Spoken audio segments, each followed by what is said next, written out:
राजयोगाबद्दल बोलणार आहोत आपण.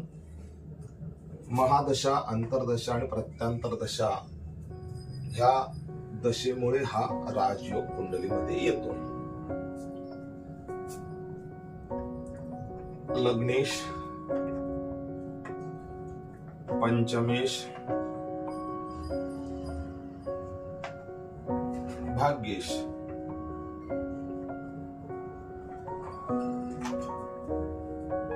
लग्नेश जर उदाहरणार्थ आपण मेष लग्न घेतलं,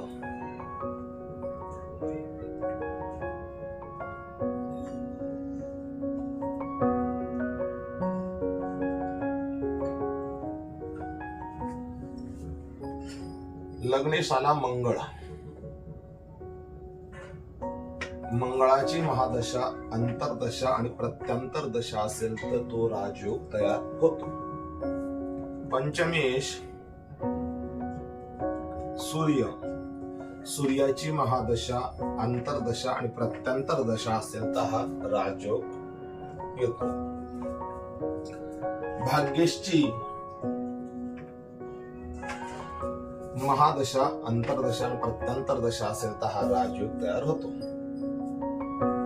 राजयोग ज्या वेळेस चालतो तो व्यक्ती अतिशय यशस्वी होतो, धन समृद्धी प्राप्त होते, व्यवसायामध्ये स्थिरता प्राप्त होते. श्रीराम श्री राधे.